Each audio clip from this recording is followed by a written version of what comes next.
remu-remu soroting damar ing mapan wonten ing sanggar Pelanggatan negari Ngamarta.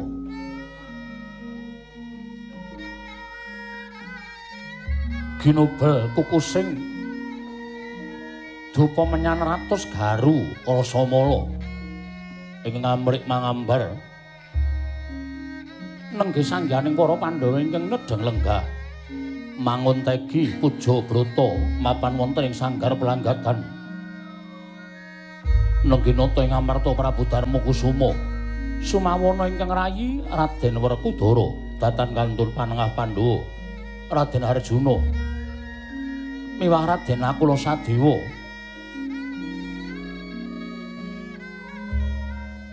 kadingal sami hangesti dhateng purbaning Wang Mahanasa dadak sakala ing mangke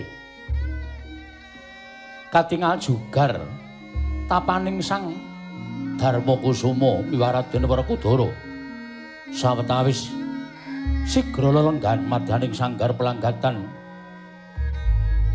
ing ciptarsa ngurkemeng daya Sanata Prabu Puntadewa mulat ingkang rayi ing Jodipati dadoka mangrujining pangandika Sanata Prabu Darmakusuma ingkang dereng kababaring lisan.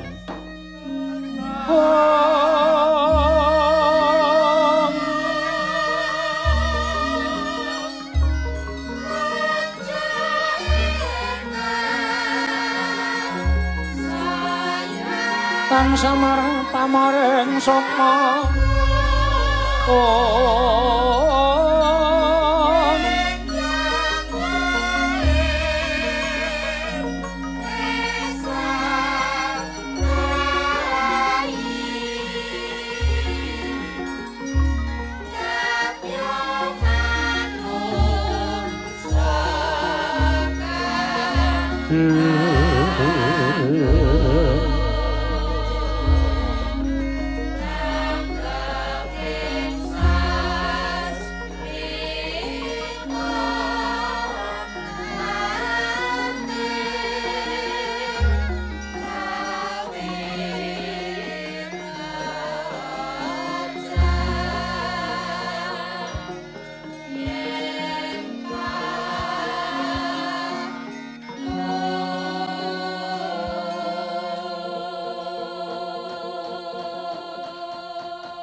long-long rambyang ninggang driya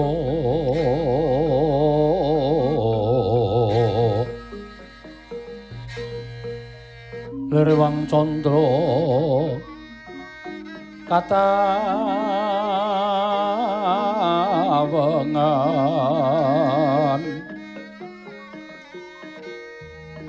somo ing tias katuritan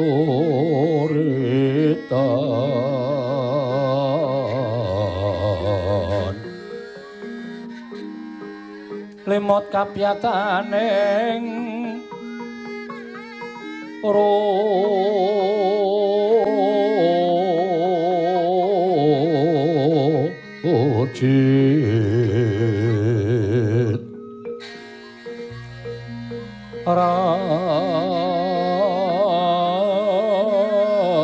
remendri yama nawo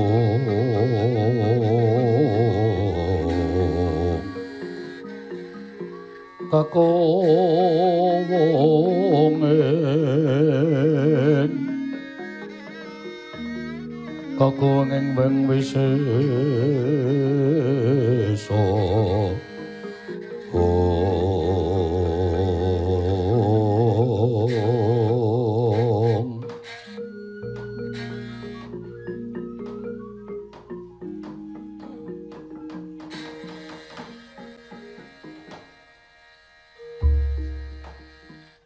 kadanging pun Kakang Yayi Werkudara ana ing kalodhangan nggone siadi jugar sawetara nggone nglakoni tapa brata semono uga pun Kakang satemenipun Kakang nedya nyuwun priksa kelawan sira Yayi Panenggak apa ta sababe dene Siadi manjing ing sanggar pelanggatan. Ngantipun Kakang uga manjing ing sanggar pelanggatan klebu kadangira panengah apa dene kembar. Uga ora keri mapan ing sanggar pelanggatan Dimas Werkudara. Marata gagi pun Kakang paringana dawuh pun Kakang Blabarana apa ta sejatine ingkang dadi niating Siadi Jodipati Yayi Sena. Barep kakangku Werkudara kepiye? Yen pancen wis ana dawuh, aku bakal matur ngersane barep kakangku. Nang yen durung ana dawuh, aku wedi yen to aku ndhisiki marang wasesaning Ratu Ngamarta. Mula gandeng dina samangka wis ana dawuh. Mula aku bakal matur ngersaning barep kakangku. Kuwi ingkang ndak anti-anti Dimas Werkudara. Mara gage matur kelawan pun Kakang. Jejering Pandhawa urip ana ing alam padhang. Sayekti ana ingkang mijekake.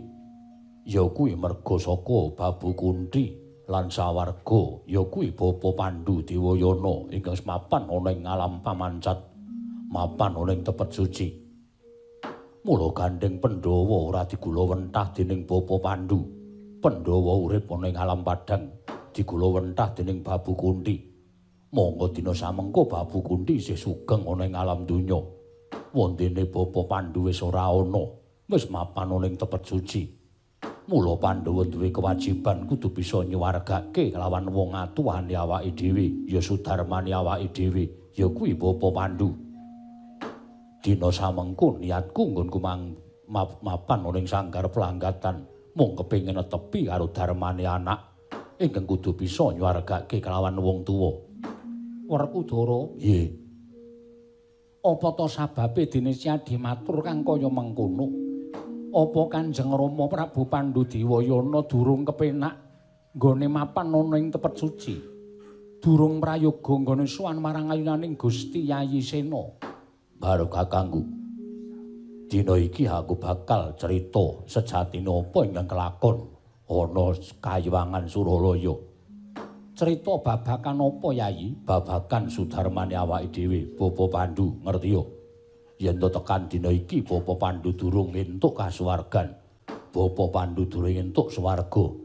Nggone sowan ngersaning Gusti kudu mancing ana ing kawah Candradimuka, papan pasiksaning para menungsa ingkang tumindak ora prayoga. Kusik Werkudara, sailinging pun Kakang Kanjeng Rama Prabu Pandhu Dewayana mono mujudake sawijining nalindra ingkang tansah teteken ati suci pepayung budi rahayu nengenake marang para kawula ora nate tumindak ingkang nalisir saka angger-anggering kautaman nanging sabab apa sugenge Kanjeng Rama Prabu Pandhu ingkang mengkono mau teka sedane mapan ana ing kawah Candradimuka dudu babakan tumindake. Nanging ngerti yo, wong urip ana ing alam padhang ora perkara nggone tumindak, nanging perkara nggone duwe utang, nanging perkara nggone duwe silian nalika urip ana ing alam donya. Mula nalika sowan ngersaning Gusti mongko utange durung isa disaur, nggone nyilih durung isa dibalekake. Kuwi tegese isih duwe tanggungan nggone sowan marang ngersaning Gusti. Mula kudu nyaur ana ing kawah Candradimuka. Bab utangi Kanjeng Rama ingkang sira aturake kelawan pun Kakang mau nalika Bapa Pandhu nyuwun ngampil wujuding Lembu Andini merga pangebang-ebang panyuwune Babu Madrim saka tresnane kelawan garwane.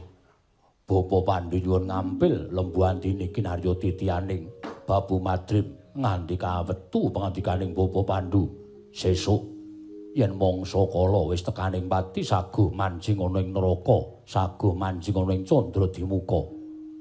Mula nganti tekaning nalika Bapa Pandhu sendal mayang dening dewa, ora dicemplungake ana ing kasuwargan, nanging malah dipapanake ana ing neraka utawa ana ing kawah Candradimuka. Ora merga tumindake Bapa Pandhu nalika urip ana ing alam donya, nanging merga nggone wis duwe utang kalawan para dewa. Wekasan Bapa Pandhu kudu nyaur apa sing tau tate dingendikake mapan ana ing kawah Candradimuka. Werkudara, nggih. Apa sira ngerti dhewe lelakon kuwi teka teteh temen nggonira matur kelawan pun Kakang?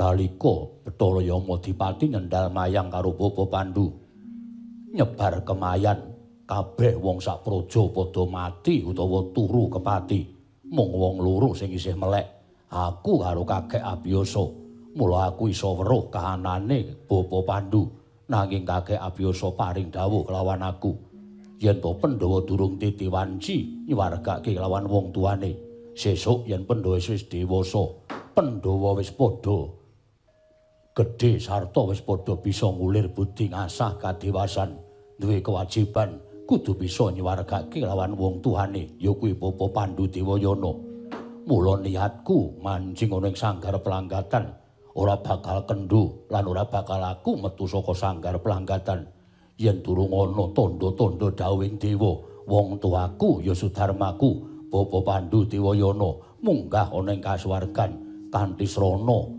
semedining anak-anake ya kuwi para Pandhawa aku mbarep jlampur apa dene kembar semedine ora tinampa taunana windanana ora leren nggonku nglakoni tapa brata ning sanggar pelanggatan iki mbarep kakangku Ratune Ratu Tama Pati-pati linu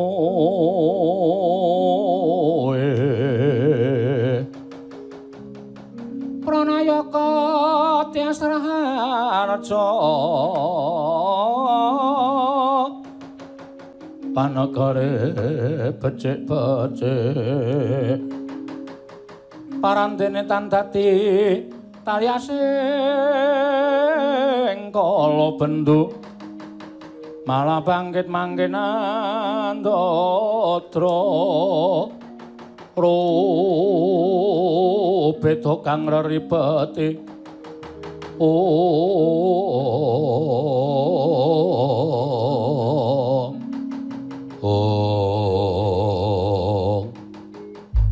kadangipun Kakang Yayi Werkudara yata yen to pancen kaya mengkono niating siadi aja mung siadi pribadi ingkang darbe niat nyuwaragake kelawan Kanjeng Rama Prabu Pandhu nanging pun Kakang uga bakal sakbiyantu kelawan niating sira Yayi Werkudara ora bakal pun Kakang metu saka sanggar pelanggatan lamun durung kasembadan Kanjeng Rama munggah ning kasuwargan jati Yayi semantun ugi kula Kakang Mas mboten badhe kula medal saking sanggar pelanggatan menawi para Jawata dereng paring kanugrahan dhateng Kanjeng Rama nginggahaken Kanjeng Rama sawarga wonten ing swarga Nurkastuba Kakang Mas.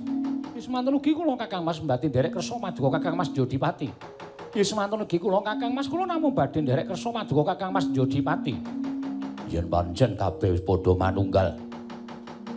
Tak kira yen to Pandhawa 5 dadi siji nggone nglakoni semedi. Nyuwun supaya dewa paring pangapura marang Bapa Pandhu lan Babu Madrib. Saya sentosa kekuatane para Pandhawa ingkang mengkono saya anyembuh kasembadaning sedya. Iya ya, Yayi Werkudara pancen kepara nyata mengkono Yayi. Tan samar pamoring sukma sinukmaya. Sinumaya winayu ing asepi sumimpen telenging kalbu. Dereng ngantos pariposami Mbal Wacana. Kasaru nalika semanten ingkang rawuh wonten ing sanggar pelanggatan. Nenggih utusaning Sang Hyang Jagat Girinata nenggih Jawata ing sidhe pangdal-dal Sang Hyang Pikula Narada ya Sang Kanika Putra. Anjluk madyaning sanggar pelanggatan akarya kaget sangganing para Pandhawa wau.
mendalon tata trapsilanira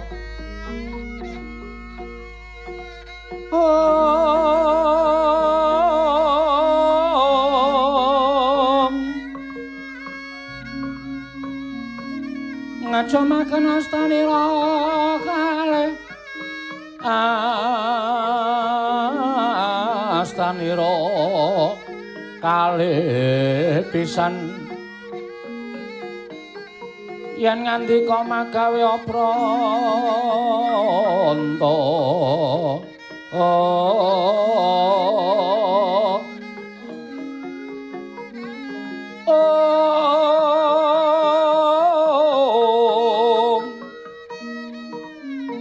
yen ngandika magawe apranta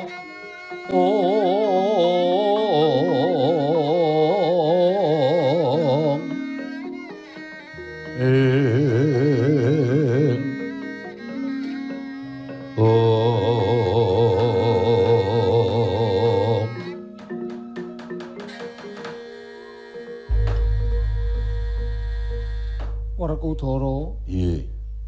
Durung nganti paripurna anggonipun Kakang nampa aturira siadi. Iki kaya rawing Sang Hyang Narada ana ing sanggar pelanggatan. Wah, iya. Narada kakekku rawuh ning sanggar pelanggatan gage timbalana wigatine apa?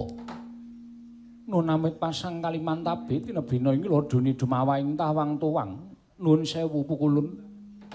Sarawuh paduka keparenga ingkang wayahipun Puntadewa ngaturaken pasegan panakrami kunjuk sandhap pepoda paduka ewang adi pukulun. Warkenca warudayang Pak Pong. Mbok bolong kali sedhe sapa sing gawe? Ya Puntadewa. Ulun tampa karya Bombong Tiasulun ora liwat pangestu tampanana ya kulup Darma Kusuma. Kula pundhingga jimat paripih dayana ing kasantosan pukulun. Mugi kasekecakno anggen jengandika lenggah Iwang Adi Pukulun. Ya wis ora kurang prayoga. Ngene ulun prapta ning sanggar pelanggatan Praja Ngamarta. Narada kakekku aku ngaturake sembahku katur. Ya Werkudara ulun tampa ora liwat pangestu ulun tampanana ya Bratasena.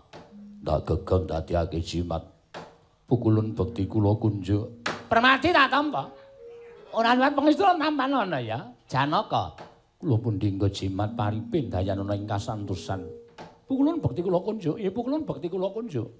Ya nek kula sedewa ulun tampa karya Bombong Tiasulun ora liwat pangestu ulun tampanana ya kulup pinten tangsen. Kula pundhingga jimat paripe, nom kula pundhingga jimat paripe pukulun. Mugi kasekecakno anggen jengandika lenggah.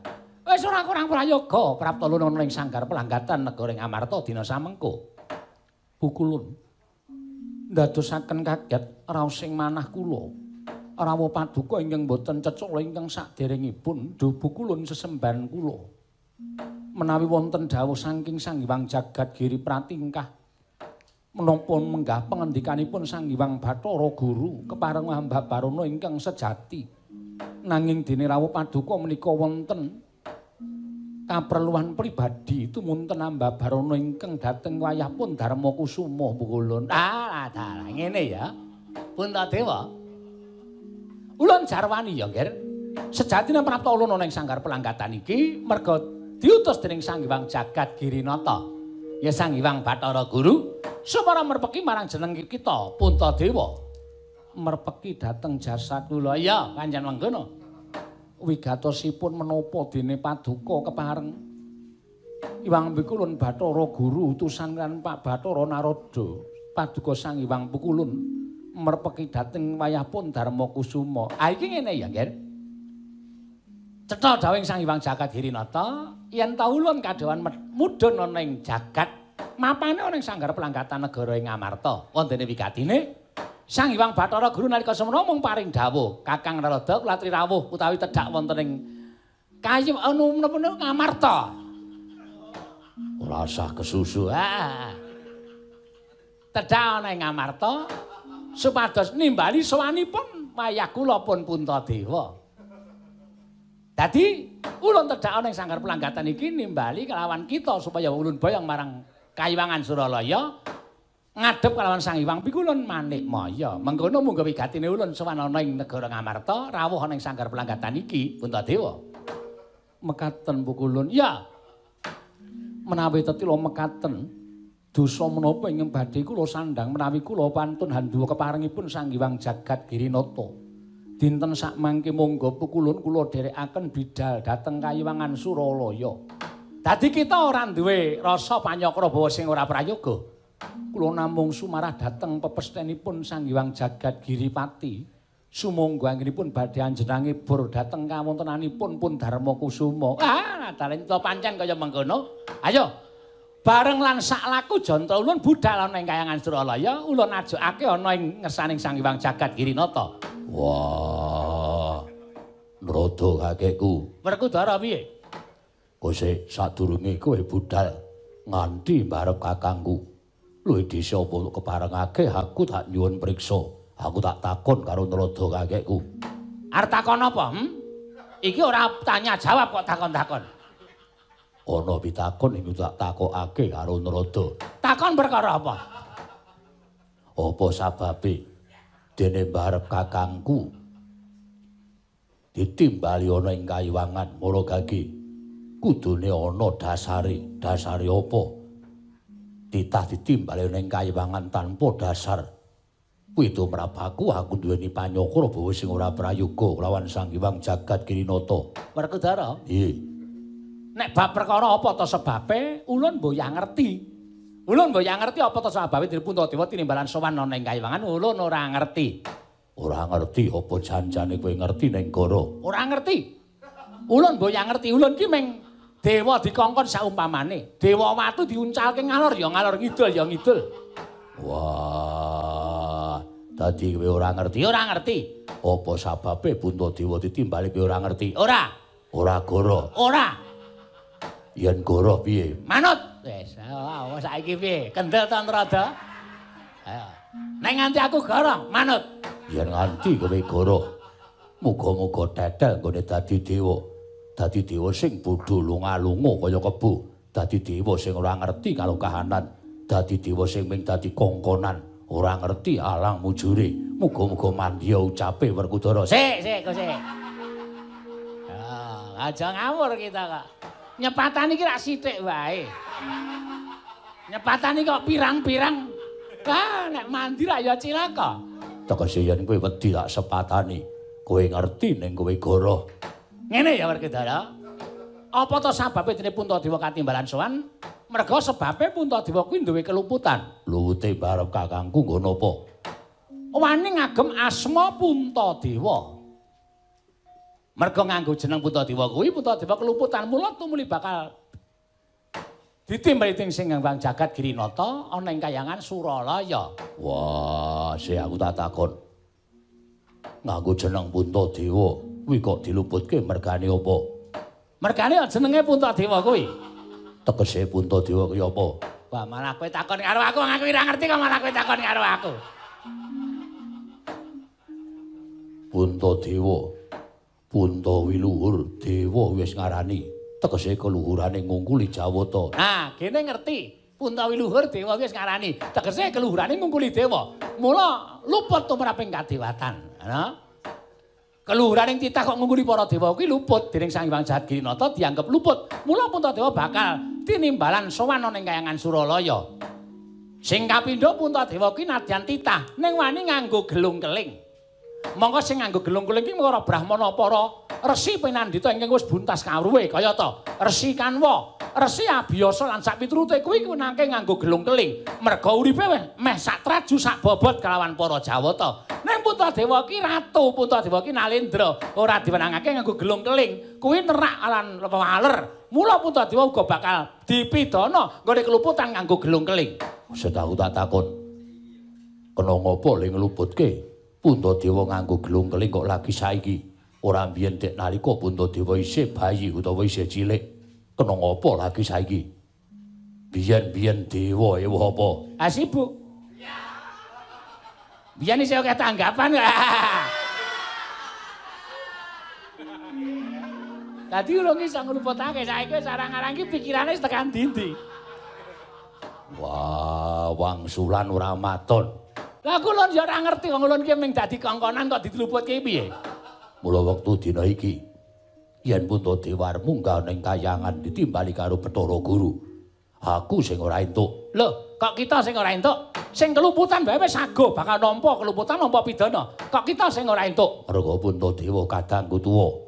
Tur uga aneh. Aneh perkara apa? Yen pancen Bathara Guru ngluputke Puntadewa, kena ngapa utusane utawa dadak utusan Bathara Narada? Yen pancen kepengin ngluputke Puntadewa, yen rawuh ning Amarta ya rawuh dhewe, rasa kongkonan dewa kaya cemplon kaya. Wis. Capek, ora dicatat metu piye. Kita karo dewa sapenake dhewe ora. Gandeng Bathara Guru le nimbali Puntadewa mung kongkonan. Mula dina iki Puntadewa ora budal dhewe, ning uga ana wakile. Lho, piye ta iki? Puntadewa diwakili sapa? Aku sing dadi wakile Puntadewa. Lah piye iki kok dadi wakil piye iki? Bathara Guru ora rawuh dhewe, ming wakil Bathara Narada. Mula sowaning Puntadewa ya kudu diwakili adine lanang, ya kuwi Satya Jodipati, ya aku Werkudara. Mboten namung Kakang Mas Jodipati, klebet kula saged dados wakil. Mboten namung Kakang Mas kekalih kula nggih dados wakilipun Koko Prabu. Inggih, kula inggih dados wakilipun Koko Prabu Puntadewa, Iwang Pikula Narada.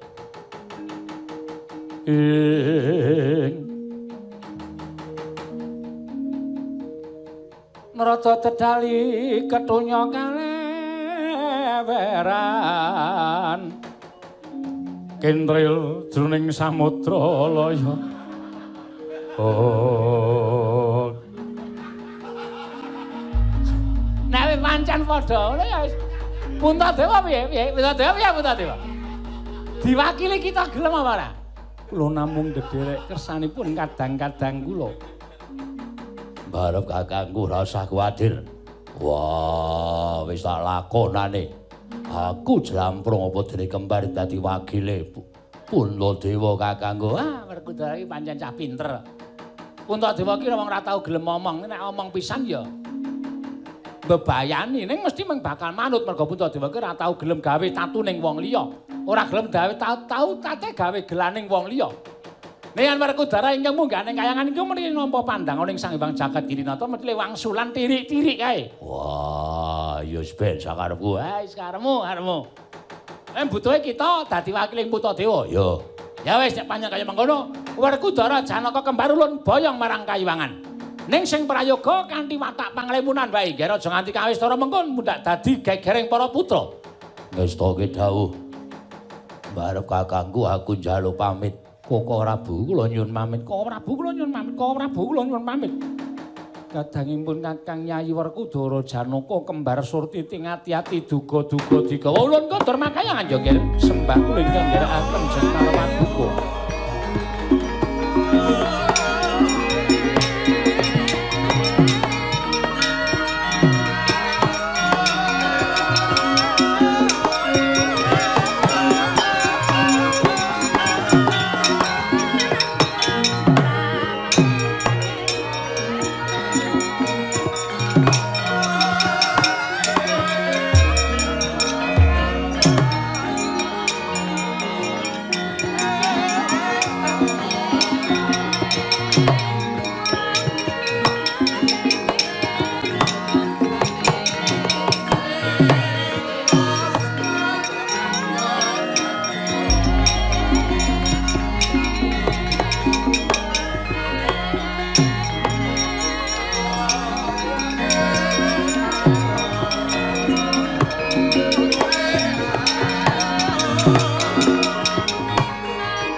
Pus budal sangya para Pandhawa nalika semanten kanthi watak panglemunan nderekaken jengkaring Jawata ing sidhe pangdal-dal Sang Hyang Pikula Narada parandiring sang mangke Sanata Prabu Darmakusuma pungun-pungun datan mobah datan musik anyawang tindhaing sangya Pandhawa sekawan cacahe kocap ingkang wiwit sakawit midhangetaken pangandikaning para Pandhawa nenggih garwa ing Amarta Sang Dhyayu Wara Drupadi.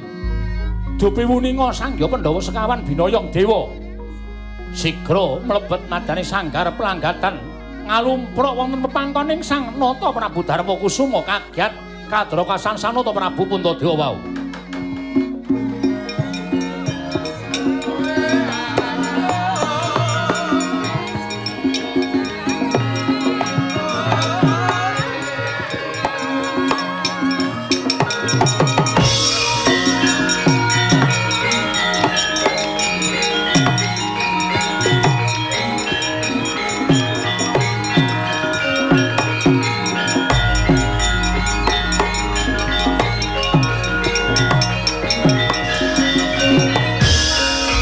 Wanudjayatama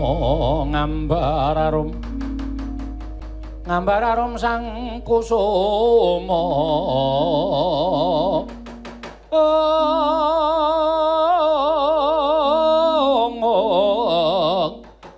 gembrang-gembrang yen ngandika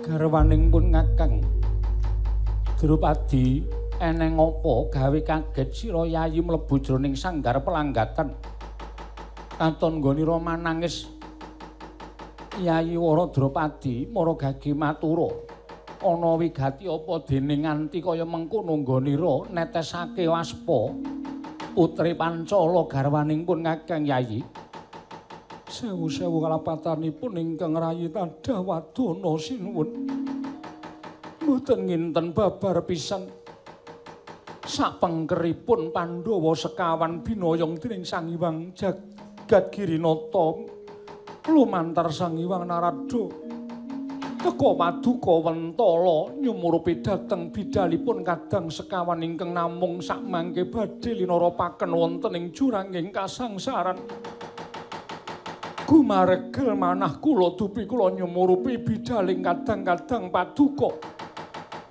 menapa mboten wonten ceceking penggalih Paduka ambelani dhateng kadang sekawan ingkang pranyata mboten lepat nanging sagah nyorohaken pejah gesangipun kinarya nambak dhateng sugengipun Paduka sinuwun Puntadewa menapa Paduka mboten kemutan bilih negari Ngamarta menika krana anggenipun Werkudara rayi Paduka netesaken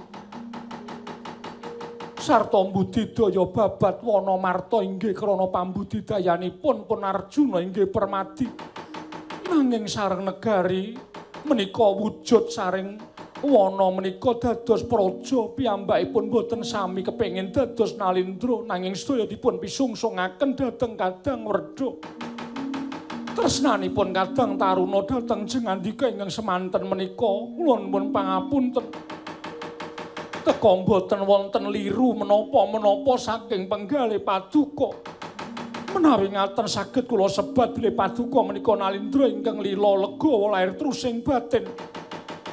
Sampun malih brana picis nadyan sugeng Paduka dipun suwun dening tiyang sanes badhe dipun ikhlasaken. Nanging nyatanipun sedaya kala wau namung kandhek wonten ing pangucap nanging mboten kababar dadi pakarti. Nyatanipun Paduka satunggiling Nalindra ingkang mentala nyumurupi muntrating marus saking Kadang piyambak sinuwun.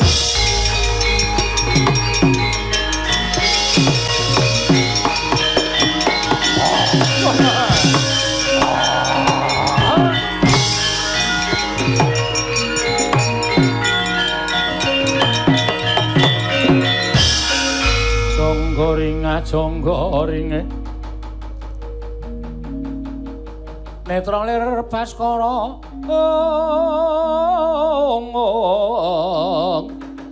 tutu mengolir gua sela mangleng latala ora kaya Cina coking Bajralungit penggalihku bareng aku midhangetake ature Wara Drupadi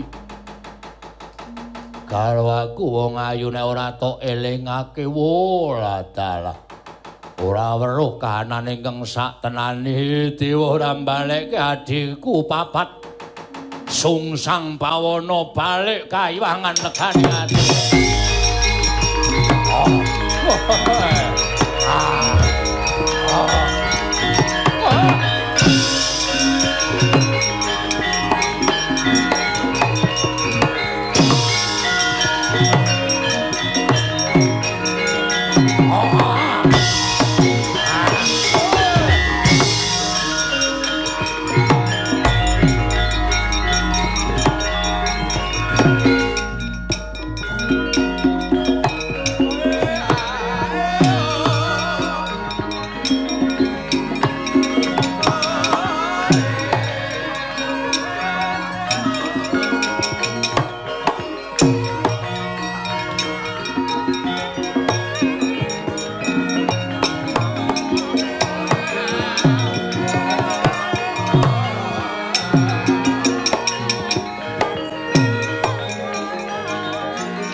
Astina Maha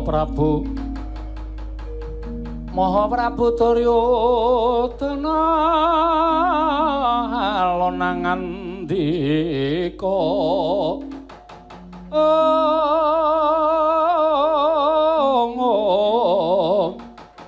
Dwarining Sun Werkudara den kapareng kene Nuwun sewu nggih. Kula menika ngantos gumun sampun ngonten 7 dinten menika anak Prabu lenggah wonten ing sanggar pelanggatan mongko pendak-pendak besem dupa ratus kukusipun kumendheng ngantos ngebaki ngantariksa menika sedyanipun menapa kula ajeng nyuwun mriksa nggih.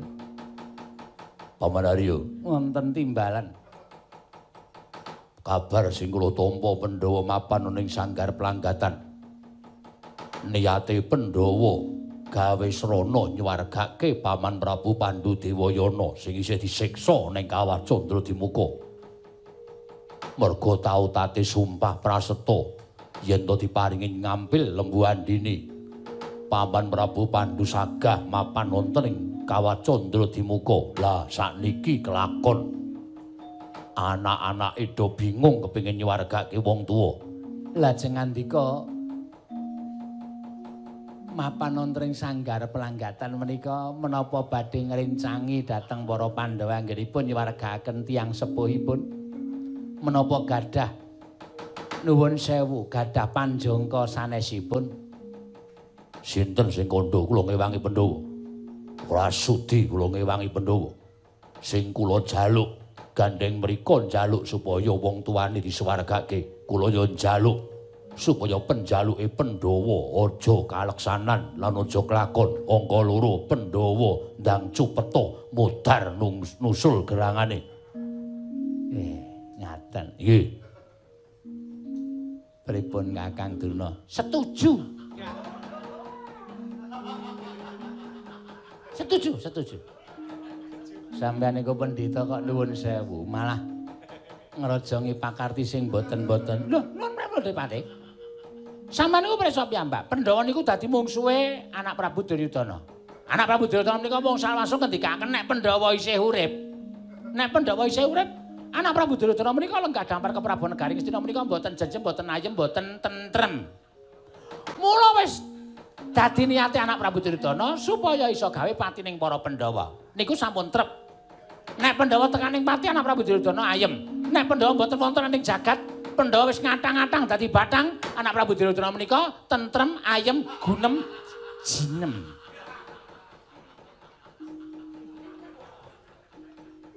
Omongane iki. Bodona. Wonten dawuh, wonten dawuh.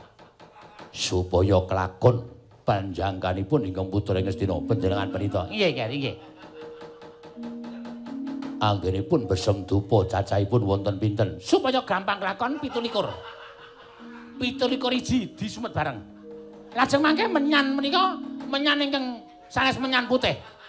Menika dipun obong cacahe 7. Sareng kalian dupa cacah 17. Oh nggih. Menawi saya gampang kelakon panjangkane Pandhawa tekaning pati bakar iwak gagak karo garangan. Karo kirek.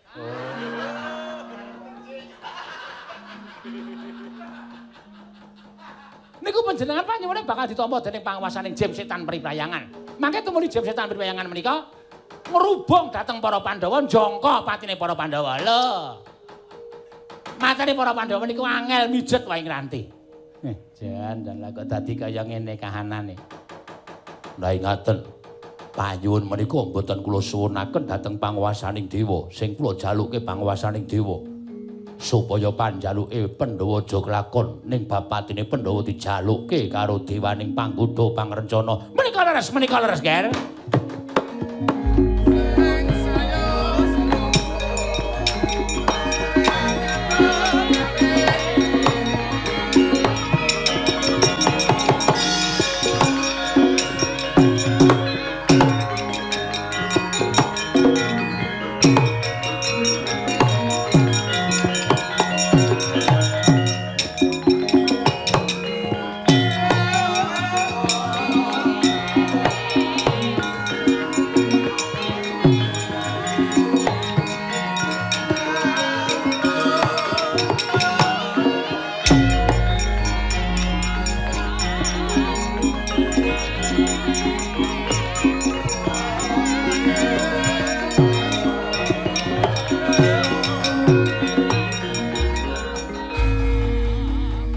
Pandhawa tata gati Wisraya Indriyaksa Sara Maruta Pawana Bana Margana Hyang Pandya Betari Durga ingkang rawuh. Tobat pancen kepara nyata mengkono Duryudana merpeki kelawan sira putuku bocah bagus ana ing sanggar pelanggatan negara Ngastina. Ih, kasinggihan mekaten. Merga nggonku mambu iwak gagak ngandel ora. Sukses to. Inggih. Sartane dupa menyan ratus ingkang mangambar-ambar nganti tekan dandang mangure. Kasinggihan mekaten. Kula ngertiya kabeh panjangkamu mengko bakal kelakon. Liripun paduka paring dawuh mekaten.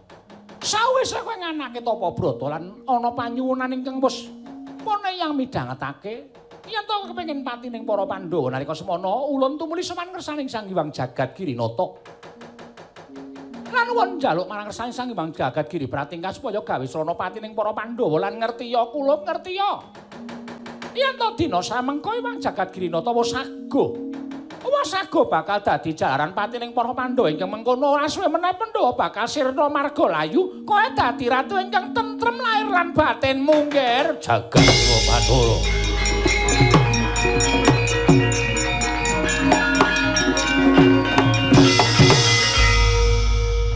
Wela bener ngendikane Kakang Durna pancen titis. Latihan kok. Ngaturaken panuwun ingkang tanpa pepindhan. Iya. Nang kejaba saka kuwi ya Duryudana ngertiya. Nalika kowe nyuwun kalane Hyangmu Pandya Betari Durga, kowe uga batin lho. Kowe aja lali. Nggih. Kula mbatos menapa? Kowe sago sesuk upama kowe tekaning pati sak kurawamu Yen Pandhawa tekaning pati kowe sago sak Kurawamu nggonmu mati besok. Kowe ora bakal entuk dalan padhang, nanging kowe bakal dadi balaku, dadi sukma sangsaran. Wontene kuwandanmu lan kuwandaning Kurawa kabeh dadi panganing baju barat, kowe wis janji lho, kowe sumpah lho. Kula mboten lho, Ger. Mangro piye? Kabeh pokoke. Kabeh kudu dadi panganing baju barat. Lole. Kepiye Dik Patih? Inggih. Saga lahir batin. Saga lahir batin Kasinggihan mekaten. ya yen manyen kaya mengkono. Ngerti ya dina samengko mung kari ngenteni. Kowe ora usah dadak lunga menyang ndi-ndi, ora usah dadak tindak menyang ngendi Duryudana. Cukup aku wae ingkang ketampake para wadyabala saka Dandang Mangore. Niti priksa kana negara Ngamarta. Mengko yen to Pandhawa kabar wis tekaning pati mengkari ngejeki negara Ngamarta aja pisan-pisan wani ngejeki negara Ngamarta mengko mundhak ana Panyakraba sing ora prayoga saka para putra Pandhawa. Ngestaken dawuh. Pasewakan jroning sanggar pelanggatan dibubarake. Suka-suka mari suka kembul nada Andrawina seneng ropian-ropian sak bodonge wetengmu sak seneng-senengmu Pandhawa wis bakal tekaning pati. Ngaturaken panuwun ingkang tanpa pepindhan.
Kakang Naroda, punapi? Ingkang kula suwun sowan wonten ing kayiwangan menika Puntadewa. Menika teka Werkudara Janaka tuwin kembar ingkang abiyantara ing ngarsa ulun Kakang. Menika ngaten. Karena anggen paduka miji dhateng piswanipun Puntadewa menika namung dapur wakil ing Raka Sidik Paudal-udal. Mila sawanipun Puntadewa inggih namung dapur wakil menika nami sak traju lan sak bobot. Ing matur mekaten menika pun Werkudara, sampun boten kirang-kirang anggen kula budidaya nyowanaken ingkang wayahipun Puntadewa. Ewadene Werkudara mboten kepareng malah piyambakipun ingkang minangka dados wakilipun Puntadewa. Kula sumanggaaken ndi. Perkawis menika mangsa borong dhateng paduka Adi Pramesti Bathara Guru. Kakang Narada menawi ngaten mboten dados menapa Kakang. Ing mekaten kula badhe ndangu dhateng sawanipun Pandhawa sekawan. Kula sumanggaaken. Ning atos-atos lho Di. Sajaipun Werkudara sampun sangu dhateng menapa ing badhe paduka tangletaken dhateng titahpun Bratasena. Kakang Narada lenggah ingkang langkung prayogi. Werkudara, kita ingin minangka dadi wakil ing Puntadewa klebu kadang kita Janaka apa dene kembar. Ya pancen bener mengkono. Ing mengkono sapa ingkang bakal dadi juru wicara? Aku ingkang bakal dadi juru wicara. Mangsuli pandanganing guru kakekku. Ing mengkono Bratasena apa ta sababe dene kadang kita Puntadewa ulun piji krana Puntadewa keluputan wani nganggo asma Puntadewa. Punta ingkang ateges luhur, dewa iku wis ngarani keluhuraning kadang kita persasat ngungkuli marang para Jawata ing ngangka loro. Puntadewa wani nganggo gelung keling ingkang saknyata mboyatrep. Lamun Puntadewa jejering Nalindra teka ngagem wujuding gelung keling iku ingkang dadi keluputaning Puntadewa.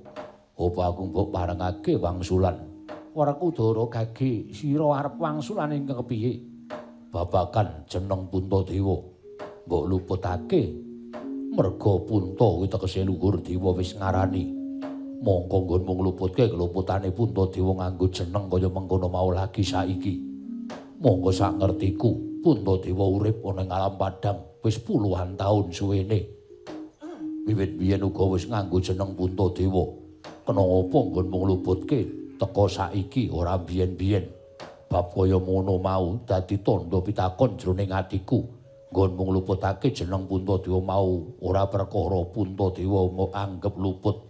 Nanging pancen mbok gawe-gawe lan mbok golek-goleki keluputane kadangku kuwi ngangka sepisan dene angka 2 Puntadewa nganggo gelung keling kuwi uga ora saiki wis pirang-pirang taun pirang-pirang puluh taun nggone ngagem gelung keling mongko nggone gelung biyen Babu Kunti ya ibuku kena ngapa nalika Babu Kunti kuwi gelung keling kelawan si Puntadewa utawa gawe gelung mau diagem dening Puntadewa kakangku. Dewa ora tumuli tumurun ngelekake marang Babu Kunti. Monggo dewa kuwi nggon awas, dewa kuwi nggon ngerti. Kena apa lagi saiki ngerti ento Puntadewa ngagem gelung keling. Kang kaya mengkono aku uga duwe panyakra bawa. Yen niate guru kakekku utawa Manik Maya kakekku iki ora merga pancen netepi kelawan apa kang mbok ngendikake keluputane Darma Kusuma kakangku nanging keluputan mau pancen mbok golek-goleki merga nggonmu kepengin ngukum karo para Pandhawa utamane Darma Kusuma kakangku mung merga saka pokal gawene menungso sing ora seneng karo Puntadewa tumuli njaluk tulung karo guru kakekku supaya gawe srana patine para Pandhawa ya ngono apa ora yen luput kowe ngendika luput apa kang ngentaturake nanging yen bener ora perkara aku kuwi wong pinter mung merga kebeneran wae nggonku ngucap kaya ngene guru kakekku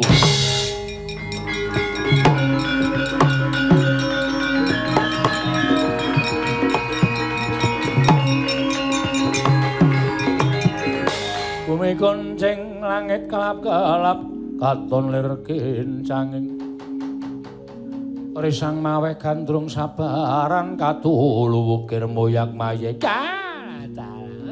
Bocah pinter ya.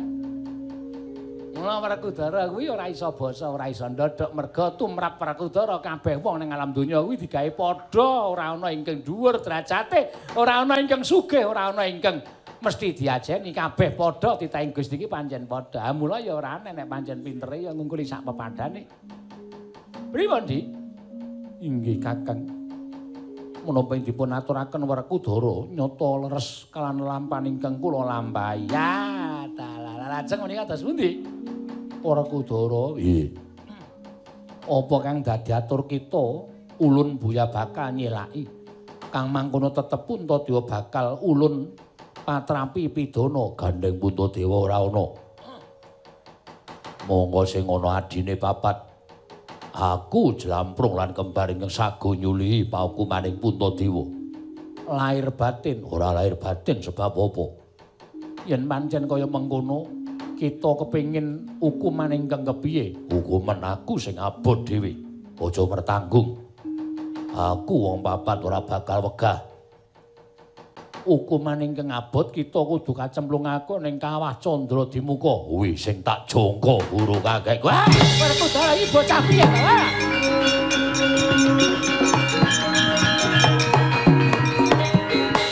Anggepmu ki piye, Bratasena? Kawah Candra Dimuka kuwi papan sing panas. Panase pitung panas marcapada. Lah kok kita kepengin dijeplungake ning Kawah Candra Dimuka ki piye? Remuk. Remuk bubuk dadi rempon kewanda kita ning Kawah Candra Dimuka. Wah, wis ben. Remuk bubuk ya ben. Lalakonane. Merga kanthi sarana kaya mengkono, apa kang dadi penjangkaku bakal ketekan. Sira darbi penjangka apa? Kuwi dudu perkaramu, kuwi perkaraku. Perkaraku sing bakal tak lakoni. Mula ora usah dadak wigiring-ringa gage aku cemplungno ning Kawah Candra Dimuka. Yen pancen kita wis ikhlas Yama Dipati dewaning pepati yang bakal nuntun kita prapteng Kawah Candra Dimuka ora usah dadak nganggo dewaning pepati. Aku jlamprung lan kembar ingkang bakal mangkat dhewe nyemplung kawah Candra Dimuka jlamprung kembar toto tak gendhong cah bagus.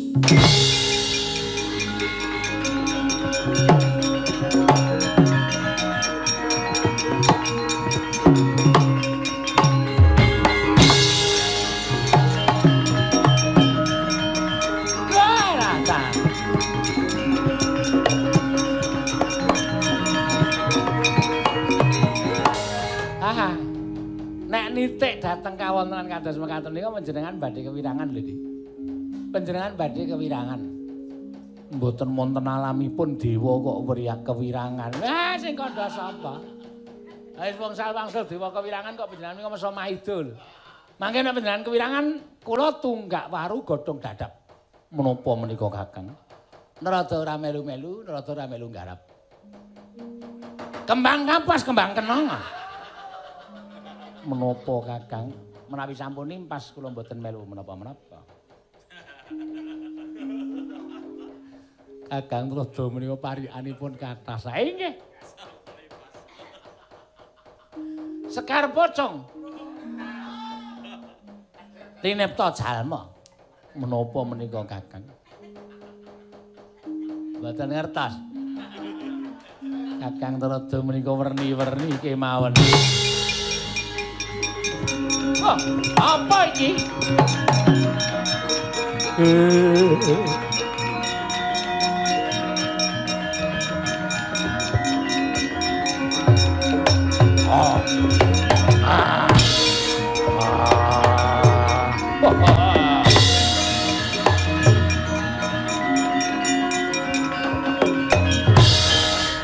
Uta Pandhawa tata Gadewisraya Indriyaksa Sara Maruta Pawana Bana ing Kakang Trada punawi wonten buta munggah kayangan. Lah apa to?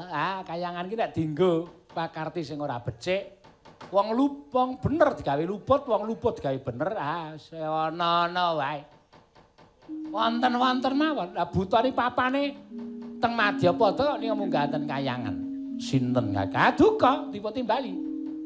Yaksa sapa?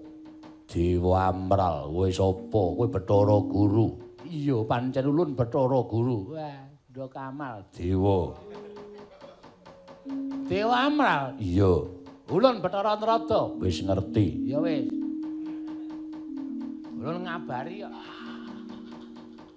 Ana wigati apa dene kita munggah ning Kayiwangan? Teka kebangetan kowe dewaning para dewa teka dadak kowe takon kelawan apa sediane Dewa Amral munggah ning Kayiwangan ingkang angka 2 mesti wae kowe wis weruh kahananku kuwi sapa nadyan aku wujud kaya ngene mestine kowe ora bakal kekilapan jernyatane kowe kuwi dewa ingkang bisa nyawang agal lan alusing titah ning merga saka kelepetan kalawan tumindakmu ingkang angkara murka kowe gakal gawe hukum marang wong sing tanpa dosa. Wekasan peteng paningalmu ora iso nyawang sapa aku kebangetan kowe Bathara Guru.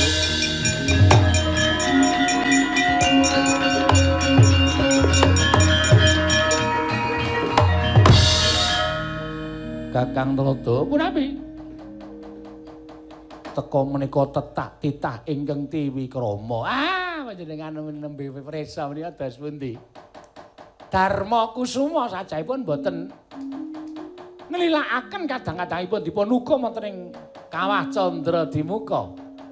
Ayo mula balekno dulurku papat Bathara Guru. Yen ora mbalekke dulurku papat, kayangan tak gawe sungsang bawana balik.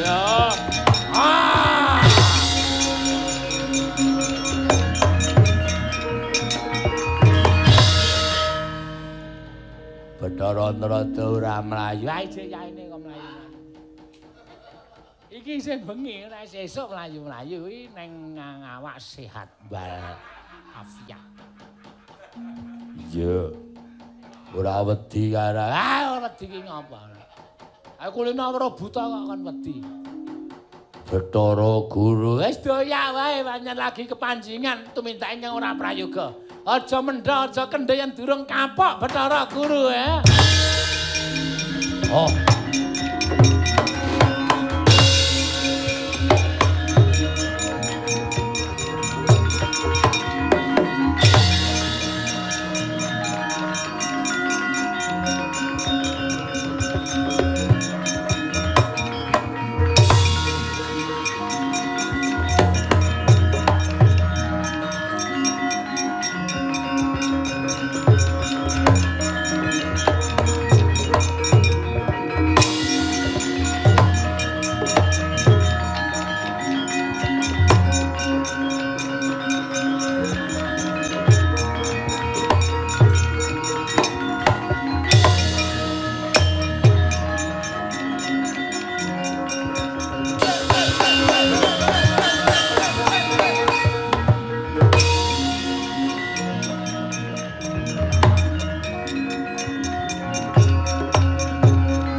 Tinon lir kekonang surem sorote dan padang kasor lan pajaring purnameng gegono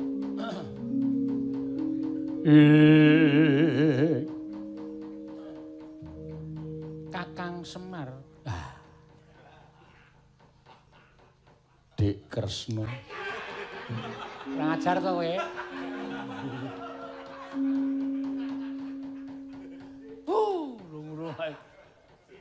karo Sinondara sapa? Karo Sinun Prabu Sri Bathara Kena Dik Kresna Grena. Wah, edan. Ponakan iki yamene iki cahyane abing-abing. Dadi pethik mawon. Wong wis abing. Yo, Semar nggih. Lah kok lagi iki tekan negara Ngamarta. Lah, kabar sing kula tampa Pandhawa nedeng Tepekur. Apa, Pak? Tepekur. Teteki wonten sanggar pelanggatan. Iya. Niate Pandhawa apa Kakang Semar weruh? Lah jarene miturut kabar sing kula tampa mrihatinke wong tuane Pandhawa inggih menika Ndara Pandhu Pramuka. Kowe duwe apa watu sing rada atos ora? Atos ndase Semar karo watune. Oh senengane ora. Ndara Pandhu Dewayana sing tesih mapan teng Kawah Candradimuka. Lah iya, lah nggih. Lah apa mbiyen Kakang Semar weruh critane? Wah, lah kula niku melu ngetutke kok. Jaman Ndara Pandhu ditangisi ingkang garwa Dewi Madrim. Nalika Gerbini Kang Rayi Ndara Nekula Sedewa ngidam-idam kaworan kepengin nitih Lembu Andini mongko kula kei sapi kula mboten purun. Benengke wae to. Nitih Lembu Andini mongko Ndara Pandhu jaman semonten tresna banget kali Ndara Madrim. Mula saka gedhening tresnane Ndara Pandhu kali Dewi Madrim diudaneni sowan teng kayangan jaman semonten kula ngetutke entuk dukane si Manikmaya. Pandhu kowe iki kepiye to? Lembu Andini iki titian ulun.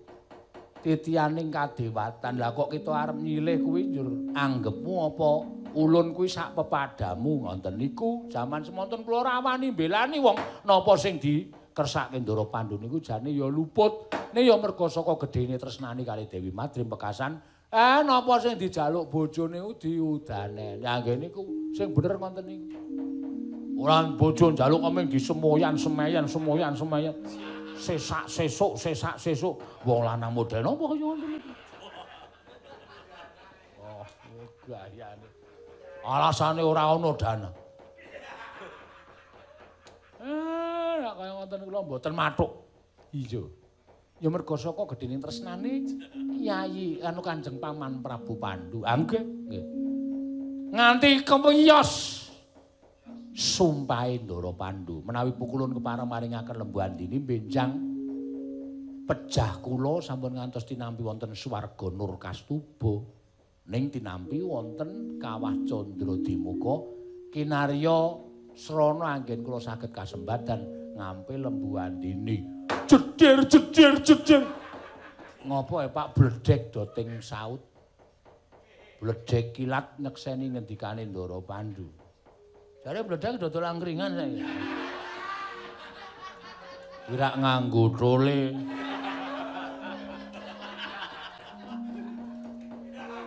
Salahe nyimping wayang didepke rene. Ada tendiang-tendiang. Iya nggih. Ada. Ah ngoten niku critane. Lah niki sepriki Ndara Pandhu tesih mapan teng neraka utawi teng Kawah Candra Dimuka. Putrane kabeh mbudidaya supaya iso kelakon nyuwargake wong tuwa. Pancen iku dadi kewajibaning wong anak. Dadi kewajibaning putra. Ngoten. Enten niki nggih ampun disurasa didhahar mentah tok niku mboten. Anak terus iso nyuwargake wong tuwa niku terus tapa terus wong tuane sing maune teng neraka dadi munggah teng swarga ampun dipangan mentah ngoten niku. Ning niki kabeh dadi pralampita, dadi sasmita. Sing jeneng anak niku wajib nyenengke wong tuwa, wajib iso gawe bungaing wong tuwa. Sing jeneng swarga niku ora kok papan sing becik tok, ning ati sing seneng, ati sing bungah, ati sing bahagia niku dadi swarganing wong tuwa, Ndara.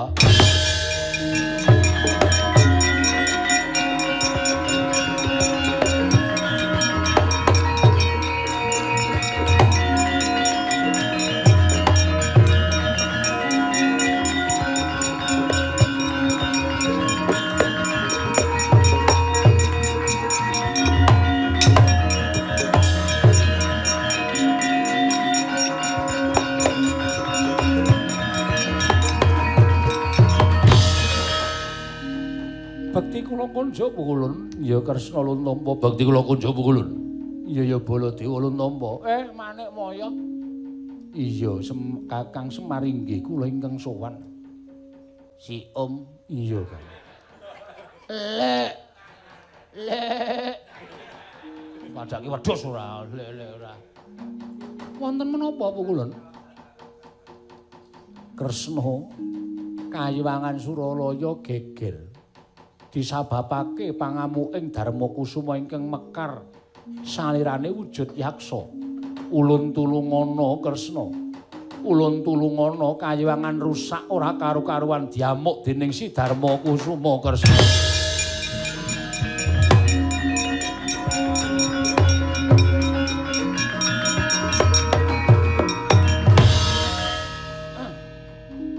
Arep kowe njaluk tulung daraku Kresna ya? Ora bakal iso nyirep kampurkane Sinuwun Puntadewa. Wis kaya ngono kuwi. Sing jeneng wong nandur kuwi bakal ngunduh, ya. Wong sing bibiti kuwi mesti bakal ya ngrasake oleh-olehane. Lah kowe bibiti itu mindak ala karo Pandhawa. Pandhawa ora kleru, ora luput, mbok anggap luput, mbok anggap kleru merga saka pamutahe Betari Durga. Iya apa ora? Inggih Kakang. Kowe iki ora pisan ora pindho kok nuruti karo Durga. Saya Durga anggere munggah ning kayangan nganggo stocking. Karo nganggo apa? Jeneng apa kae? Tank top. Terus le nyembah kowe didingkluk-dingklukke. Kowe terus mripatmu pendirangan. Kok ngono kok dewa, ha? Terus apa sing dijaluk Durga? Tok turuti mongko penjaluke ala, penjaluke elek. Lah, eleke Durga, alane Durga ngembet nyang atimu. Inggih Kakang. Menawi ngaten kula lepat, menawi ngaten kula lepat, menawi ngaten kula lepat. Nek ora dituding-tuding nek ora dunek-unekke kowe ora eling karo keluputamu. Lah lajeng kayangan kados pundi? Wis ben rusak. Wong nyatane atimu ya rusak, atimu ya lethek, atimu ya reget. Kulon badhe nebus kaluputan kula sarana menapa, Kakang? Waton kayuwangan sak mangke mboten risak. Yang iso ngewangi kowe ya ming Pandhawa sing mbok clumke ning kawah Candradimuka, sing mbok cemplungke Ndara Werkudara, Janaka, Nekradewa nek ora tok tututi ning kawah. Ndaraku Puntadewa ora sirep le dadi buta.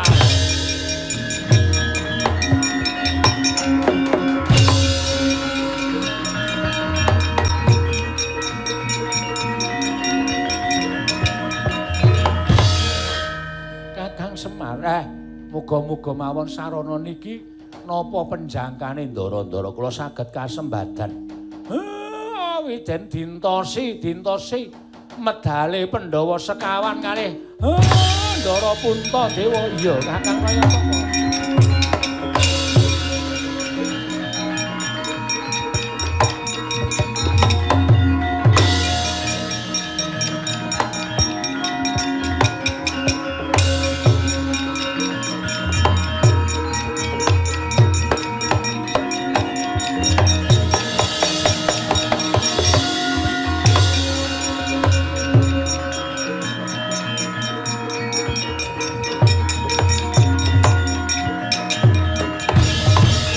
Pus prapteng tepi ning kawah Candradimuka.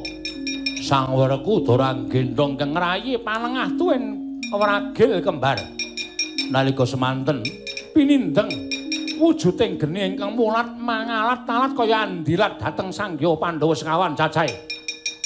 Parandene sak mangke eling-eling Sang Werkudara ingkang darbe watak datan mendha saking pangrepa, datan mundur saking geguntur.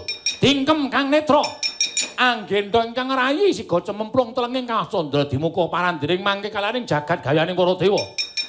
Sirep panasing kawah Candradimuka.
Sesumbar lindhu bumi kuncing kumalu do guntur ketup.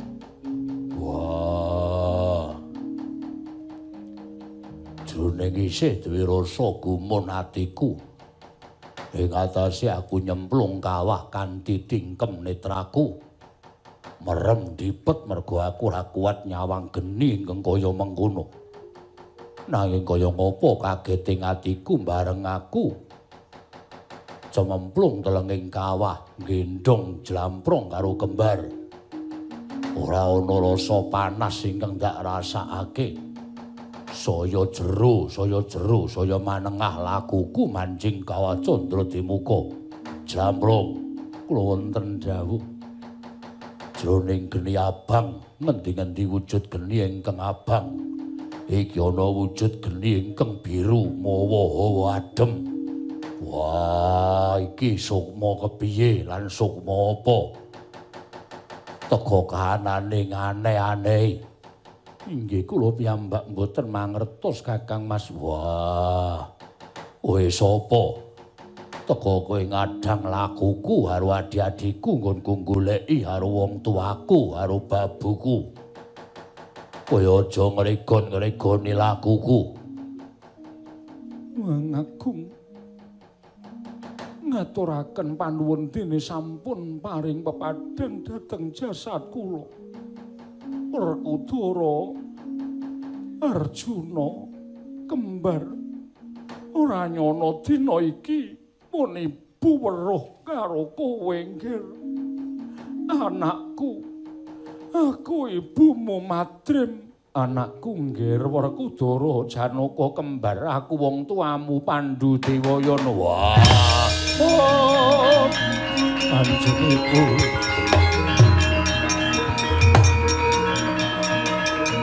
Kanjeng Ibu.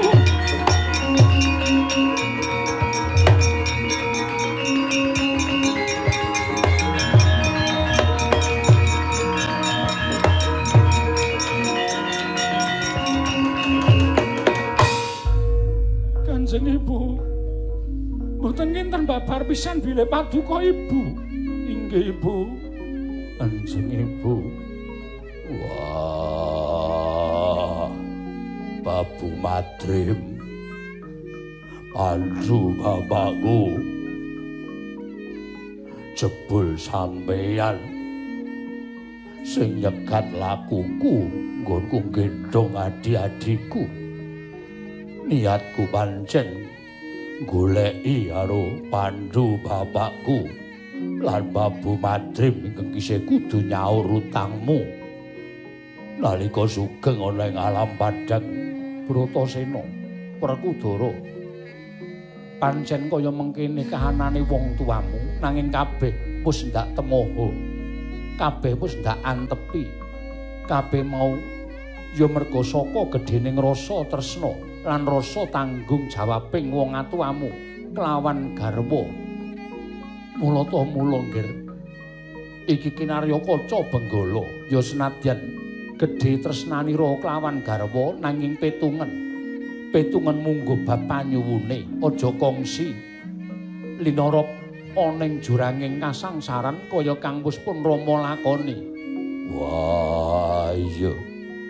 Iya. Bombong penggaling wong atuhamu. Dene anak-anakku Pandhawa ingkang keduga bisa manjing telenging kawah Candra Demuka merga saka gedhening ulah tapa lan ulah semedi. Satemah apa kang dadi panjangkane kelakon syukur nggih. Pun bapa melu bombong, pun bapa melu bungah Werkudara.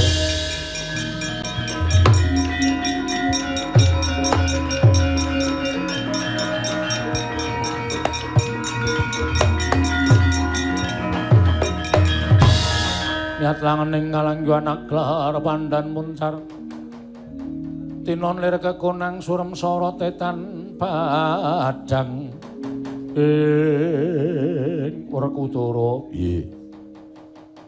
Janaka kembar Pandhu lan Madrim sayekti ulun sumusul marang kawah Candra Demuka ingkang wigati udanene apa kang dadi pamothaing para Pandhawa mligine Werkudara Janaka apa dene kembar ingkang sejatine mung kepengin nyuwargake lawan Sudarma kita lan ibu kita ya kuwi si Madrim.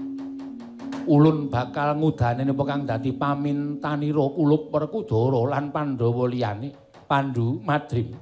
Saka petungan ulun kaya wis purna nggonira nyaur kelawan apa kang dadi ucap kita duk nalika semana. Upama ta durung bisa purna ya merga saka labuhaning anak-anak kita satemah kawasa nyuwargake kelawan jeneng kita Pandhu lan Madrim munggah ana ing swarga Nurkastuba nggih. Oh.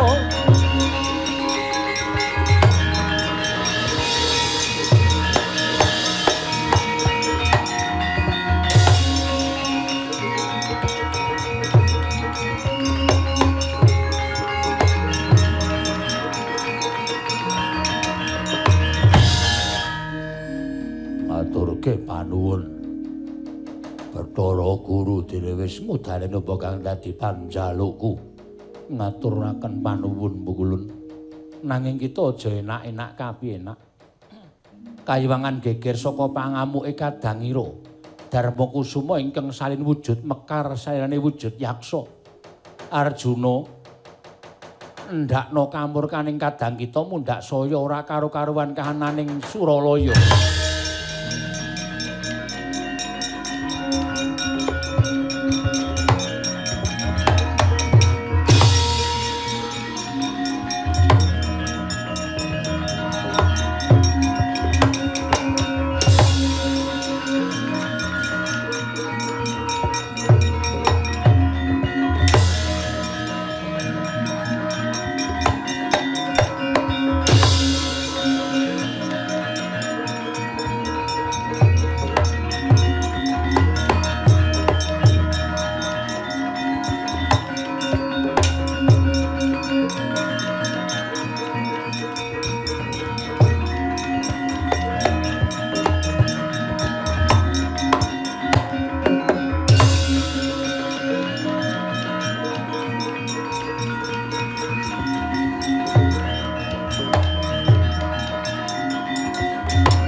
Pandhawa tata gati Wisraya Indriyaksa sara maruta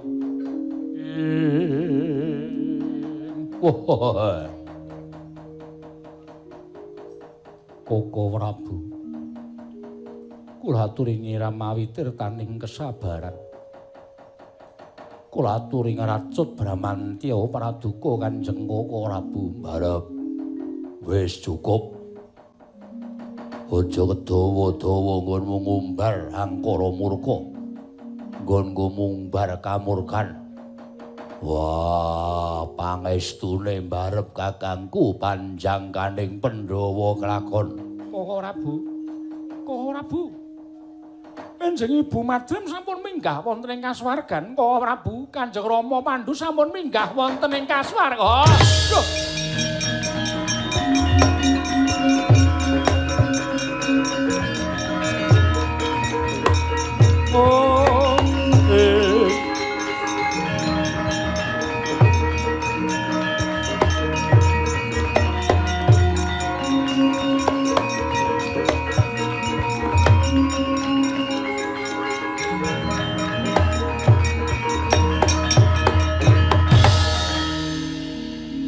Dimas kadanging pun Kakang Yayi Werkudara pun Kakang ngaturake panuwun aja ngendika kaya ngono kabeh maya ora kasurung saka mbarep kakangku ora bakal bisa kaya ngene kedadeane sedaya inggih krana pambudidayaning Pandhawa gangsal mboten setunggal-setunggalipun Koko Prabu inggih Koko Prabu menawi ngendikaken Kakang Mas menika pranyata saestu leres mekaten yen tanpa mbarep kakangku nggone gawe geger kayiwangan tangeh Bathara Guru bakal sumusul nggonku nyemplung ning kawah Candra Dimuka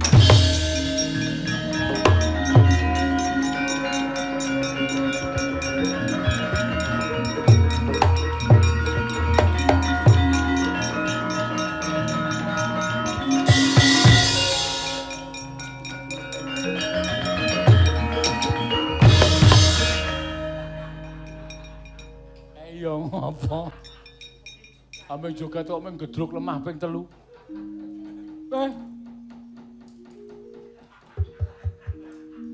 Petruk ngopo kok gulung-gulung cengamu. Wong dina tangane wae bundet kok darani gulung-gulung ora. Kakang Semar, kula. Sinuwun Kresna, apa Kakang? Kakang Semar, kula. Sinuwun Kresna, apa Kakang? Koko Prabu, punten dawuh. Panjenengan menika nalindra.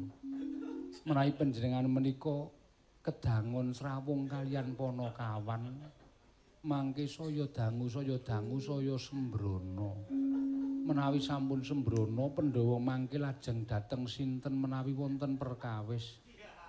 Anggenipun nyuwun priksa. Benjang malih menika sampun caket-caket kaliyan Panakawan. Ndak kulino sembrono.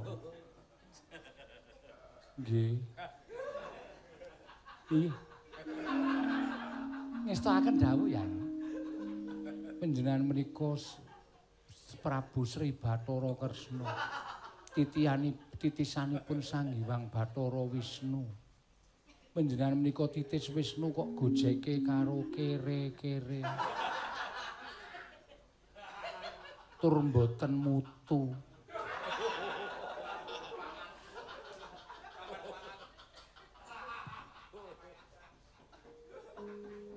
Syukur aku wis mbatin pirang-pirang dina Kresna saiki wis ora kaya ratu gojek sanggon-gon anggepe cekakaan nang kono nang kene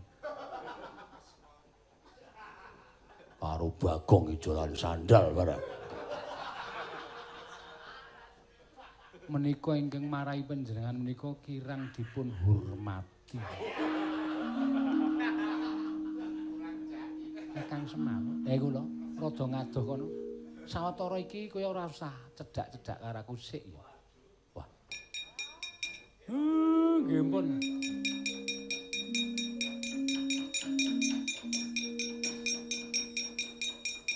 Lah ngaten dados ketingal wibawanipun. Kresna kok gojeke rupana kawan. Kula menika ngantos lingsem. Semar Cahitan ora. Aku gak carane kaya ngono.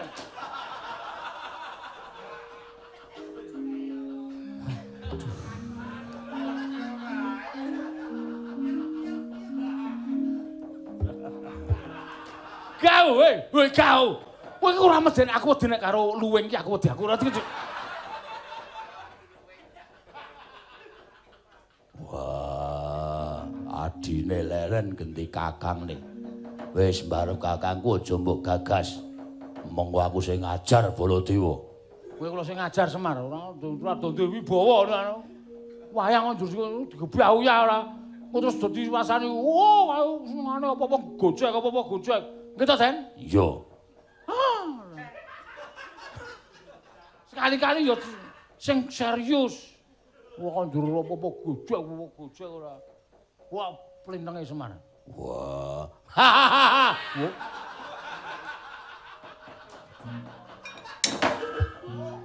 Mikatra. Ndara Baladewa ki ratu ora sepelek iki.